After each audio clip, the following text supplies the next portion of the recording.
The hammer, a tool that has shaped human civilization, has a history that stretches back over 3.3 million years, when early humans would shape stones and rocks with sharp edges that served as cutting, digging, and smashing tools. These primitive stone hammers played a crucial role in opening new possibilities for survival and advancement. The bone hammer, also known as a bone club, has its origins traced back to the Stone Age, around 2.5 million years ago. Early humans used them as an everyday tool for hunting and protection. They were made by breaking and shaping animal bones, usually of large mammals. The lump hammer, also known as a club hammer, also has roots in prehistory, thought to have emerged around 2.3 million years ago during early human tool usage. It was a simple stone tool variant of today's lump hammer, mainly used where there is a need for controlled force due to its substantial, concentrated weight. The origin of the antler hammer dates back to 500,000 BC. People from the Paleolithic era utilized reindeer antlers as raw materials to create antler hammers. These hammers were essentially used for various rough tasks, such as shaping or carving objects. The mallet originated around 26,000 BC during the Upper Paleolithic era. It was a basic tool crafted from bone, wood, or stone with a handle attached. Early humans used it to strike or apply force on objects in conjunction with chisels for carving wood or stone. Surgeon's mallet traces back to the year 10,000 BC, where primitive versions were used in trepanation, an ancient surgical operation where a hole is incised or scraped into the human skull using simple surgical tools. In ancient times, it was used to treat health problems related to intracranial diseases or injuries, but it also had a ritualistic or religious role. By 9000 BC, in the Neolithic era, humans had begun to polish their stone hammers, improving their durability and effectiveness. The invention of agriculture around this time led to the development of a new type of hammer, the grain flail, which was used to separate grains from their husks. The copper hammer dates back to 8000 BC. Humans discovered native copper and recognized its potential as a tool-making material, due to it being easily shapeable, and created hammers by beating the copper into shape with stones. The lead hammer, also known as a lead mallet, dates back to 4000 BC. The earliest found record is from Rome around 27 BC. They were used in jewelry making for their soft characteristics, causing less damage to delicate materials. In the Bronze Age, around 3000 BC, the first bronze hammers were created when human societies began to smelt copper and tin to create bronze, a significant advancement in technology at the time. In addition to other purposes, bronze hammers were also used for religious rituals. The forging hammer originates from around 2900 BC. Initially, they were simple stone or bronze devices. Over time, with development in metallurgy, forging hammers evolved into more sophisticated tools with wooden handles for a better grip and leverage. The planishing hammer originates from 2800 BC and was used by ancient civilizations for metalworking. It was a tool used to finish and refine the surface of a metal after it's been shaped with forging hammers or other tools. The design hasn't changed much over the millennia, reflecting its enduring effectiveness. Historically, it was instrumental in creating armor, precious metals, and weaponry. The welding hammer, also known as a chipping hammer, dates back to the invention of welding in the Bronze Age around 2700 BC. These hammers were used to chip slag off metal after welding, and that's why they have sharp, pointed, and flat ends. Over centuries, their design has evolved to suit different types of welding processes, like electric arc welding, but the principle remains the same: to clean and shape welds. The stonemason's hammer, also known as a masonry hammer, dates back to ancient Egypt circa 2650 BC. It was an essential tool for the construction of monuments, tombs, and pyramids. The original form composed of a heavy stone attached to a wooden handle. Throughout the Bronze and Iron Ages, the tool was refined and modernized, with the stone replaced by a metal head. The upholstery hammer, or claw hammer, dates back to 2300 BC, to the ancient Egyptians, used for constructing furniture. It has two ends, one with a flat surface for hammering, the other a claw for removing nails. Its design made it perfect for securing fabric to furniture frames. Sledgehammer was likely first developed between 2000 BC for construction and warfare. Larger than a regular hammer, it allowed for application of more force, crucial in tasks such as forging iron or breaking stones. The straight peen hammer's origin dates back to the Bronze Age, around 1900 BC, when it was primarily used by blacksmiths and metalworkers. Its unique design, featuring a flat face for hitting and a straight vertical peen for shaping, was specific to the task of manipulating and forging metal. The gold hammer was forged during the Bronze Age in 1800 BC by ancient blacksmiths in Mesopotamia. The hammer was made entirely from a single gold meteorite that fell to Earth. The blacksmiths claimed it was a divine gift and used it in various religious ceremonies. Over time, the hammer was lost, turning into a mythical object. The development of iron metallurgy around 1200 BC led to the creation of iron hammers, which were stronger and more durable than their bronze counterparts. They were primarily employed in blacksmithing for shaping and molding metal.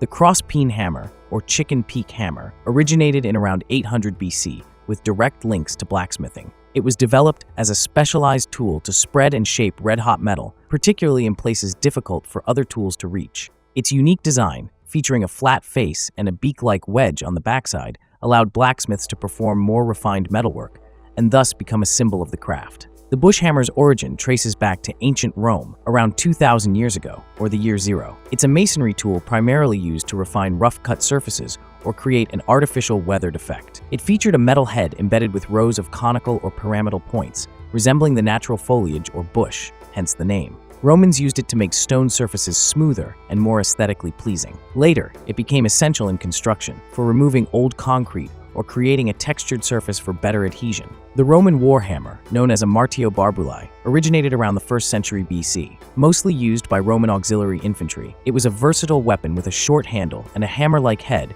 traditionally designed for combat in close quarters or for breaking the enemy's defense. The power hammer, also known as a trip hammer, has roots in ancient Rome around 2nd century BC.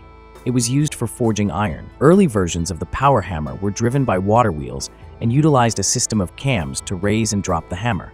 Industrial versions of the power hammer emerged during the Industrial Revolution in the 18th century, with steam and later electricity providing the power. The critical invention was attributed to British engineer James Watt in 1784. The gavel symbolizes authority and respect in public forums, originating from Norse cultures in the 7th century, used as a tool by shipbuilders. The word comes from Old English gafel, meaning tribute or rent. Its use in law started in the early 19th century in the USA, where judges started using small mallets during trials to maintain order. The tradition spread globally over time. The Viking warhammer, also known as Mjolnir, is linked to Norse mythology and symbolizes the power of Thor, the god of thunder.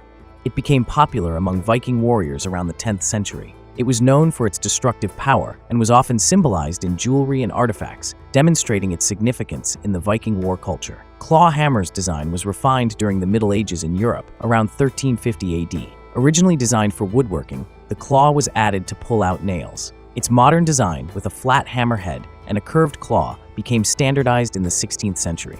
The Korean dogbone hammer originated in Korea during the 14th century. It got its name from its unique shape, resembling a dog bone. Traditionally used by blacksmiths and jewelers for precision work, it is crafted with two different heads, one flat and one round. Its invention was necessary for intricate designs on metal artworks during the Goryeo dynasty. The horseman's pick, also known as the war pick, first appeared in the 14th century in medieval Europe. It was primarily used by cavalry during warfare. The tool served a dual purpose. The hammer face was used for striking the opponent, while the pick was used for piercing armor. The latter use was particularly effective against plate armor. As horse-mounted combat declined, so did the usage of the horseman's pick. The Scutch hammer originated in Europe during the Middle Ages, around the late 14th century. Named after the Old English word scutcheon, meaning to shake, the tool was for shaping and dressing stone. Masons used its wedge-shaped scutch combs, or drives, at one or both ends to chip off small pieces of stone. Today, its usage extends beyond masons to include bricklayers and other construction trades. The bec de corbin is a type of polearm that originated in medieval Europe, especially popular in France. Its name, derived from the French for raven's beak, speaks to its distinct shape. Introduced around the late 14th century, it combines the features of a hammer and a pick. It was commonly used until the early 15th century. The double-head open-end drum hammer, also called the bongo hammer, lacks a distinct origin story or date. It's assumed it was invented when drummers started needing a more diversified range of sounds. Rather than using hands, sticks, or mallets, an open-ended hammer allows both ends to be used, increasing the range of sound. Adapted from regular hammers, these are normally softer to avoid damaging the drum. The Lucerne hammer is a medieval weapon named after the city of Lucerne, Switzerland, where numerous examples of it were found. It emerged around the late 15th century and was a type of polearm known for its unique design, a long shaft topped with a three-pronged hammerhead, flanked by a spike and a beak-like hook. It was primarily used by infantry for combating enemy armors and horsemen. The true origin of its design is unclear, but its effectiveness in battle made it common across Europe in the age of armored warfare. The coffin maker's hammer, also known as a cabinet hammer, traces its origins back to the 16th century. In funeral practices of this time, it was essential for the coffin to be made well and quickly. Skilled artisans, known as coffin makers, used this special hammer designed for precision work in tight spaces. The name derives from its primary function, constructing coffins. With its broad, flattened head and claw for pulling nails, this tool allowed coffin makers to swiftly build burial boxes. The geologist's hammer, also known as a rock pick or rock hammer, originated in the early 18th century when geological exploration started becoming popular during the Industrial Revolution. Before this, most geologists were miners or quarrymen who used regular mining tools. As geology emerged as a professional field, a Swedish miner named Bergrat designed a specialized, robust, two-sided hammer. One flat and one pointed end improved precision and sample quality. The geologist's hammer was thus a modification of mining picks, made lighter and more portable for fieldwork. The ball-peen hammer, sometimes called a machinist's hammer, dates back to the 18th century. It was primarily used in metalworking, specifically by blacksmiths and engineers. The ball-peen design in particular was intended for riveting, rounding off edges of metal pins and fasteners, and closing rivets. Sailmaker's hammer, also known as a roping hammer, evolved around the 18th century when sailing was primarily done in large wooden ships. Sailmaking was crucial and required specialized tools, leading to the creation of the sailmaker's hammer. The flat face was used for hammering, while its round side for hole punching. It was often used in conjunction with a sailmaker's palm, a protective leather device worn on the hand. The railroad spike maul hammer can be traced back to the 1830s with the advent of railroads. They were essential for manually driving spikes into railroad ties to secure rails. The design features a long handle for better swing momentum and a heavy metal head to drive spikes. They played a crucial part in the American railroad expansion in the 19th-20th centuries and have seen minimal changes since. The pile driver hammer, used for pushing piles into the earth for foundation construction, dates back to ancient times. Historically, people used simple wooden hammers or dropped weights, and workers often manually lifted and dropped these weights. The modern steam-powered pile driver was invented in 19th century Scotland, circa 1804. It was a significant invention credited to Scottish engineer James Nasmyth. Since then, technological advancements have led to its current variant, the hydraulic pile driver, providing increased efficiency and accuracy. The framing hammer originated during the 19th century. It's an improvement over traditional hammers, designed specifically for framing wooden houses. Engineers tweaked the design to include a longer handle for better swing power and a heavier head to drive nails efficiently. Flathead nails became common during this time, leading to framing hammers having waffle-like faces to reduce the chances of missing the nail. The curved claw for nail removal was retained from older hammer designs. The lineman's hammer, also known as a linesman or bell hammer, originated in the late 19th century. It was specially designed for telephone and electrical line workers. The hammer, featuring a straight claw and elongated neck, was used for reaching and pulling cables or nails in hard-to-access places. Its weight and design ensured less damage to lines during repairs and installations. Its use became widespread with the expansion of telephone lines post-1880s. The demolition hammer, also known as the breaker hammer, traces its origins back to the year 1895. It was first conceptualized by the German company Bosch. This power tool was designed to break down large structures with considerable force. The initial versions were bulky and required a tremendous amount of manual effort. The modern handheld, electric-powered demolition hammer was developed during the mid-20th century, adding more versatility and reducing manual labor involved in demolition work. The lath hammer, or roofing hammer, originated in Germany. Its design dates back to the late 19th century. Traditional hammers were inconvenient for roofers who had to remove nails, so a new design was introduced. This hammer featured a square head for pounding nails, a pointy tip for making holes, and a claw for removing nails. It became widely popular among European craftsmen and was officially named Lathhammer. Its production was optimized in the early 20th century, enabling mass production and global distribution. Now, it's a fundamental tool for roofers worldwide. The soft-faced hammer originated around the 1930s. It was designed with a malleable surface, typically plastic, wood, or rubber, to prevent damage when striking delicate or finished surfaces.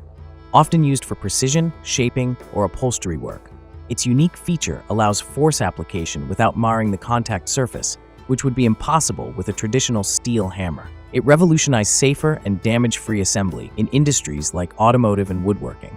The drywall hammer, also known as a tacking hammer, originated in the US around the 1940s. It was developed to satisfy the need for efficiency in hanging drywall and to make the process easier. The hammer's design, including a flat face for driving nails and a hatchet-like back for chopping and cutting, offered a more specialized tool for a specific trade. The invention of drywall hammers coincided with the widespread adoption of drywall, which replaced lath and plaster as a more cost-effective wall covering. The Peaton hammer, also known as the climbing hammer, was developed in the mid-20th century. Before this, climbers used standard carpenter's hammers to drive pitons into rock. As climbing evolved from an alpine pursuit to a sport, the need for specialized equipment arose. In the 1950s, companies like Chouinard Equipment started selling hammers specifically designed for pitons. These hammers were lighter, balanced for accuracy, and had features for removing pitons. The piton hammer revolutionized rock climbing, allowing for safer and more effective practices. The dead blow hammer originates from 1960s. It was designed for metalwork, woodworking, and automotive applications. This hammer reduces rebound when striking a surface due to its hollow, plastic-coated design filled with lead shot or sand. This unique construction allows the hammer to apply more force with each blow, limiting potential damage to the struck surface. It has become a popular tool for delicate precision work and knockout tasks. The titanium hammer was invented in 1998 by Mark Martinez, an American professional carpenter. Inspired by aerospace technology, particularly the use of titanium in aircraft construction, he sought to develop a hammer that would reduce recoil vibration, increase striking power, and be lighter than traditional steel hammers. He founded Stiletto Tools and revolutionized the construction industry, changing the idea of hammers from mere tools to high-performing instruments. The virtual hammer originated in the early 2000s with the advent of 3D and virtual reality (VR) technologies. Following the digital rendering of real-world objects for virtual environments, developers began creating virtual tools, including hammers. These virtual hammers were initially used for entertainment in video games, later finding practical uses in virtual construction and design projects. They significantly influenced the development and acceptance of VR technologies. Can you guess how many types of hammers were listed in this video? Have a smashing night!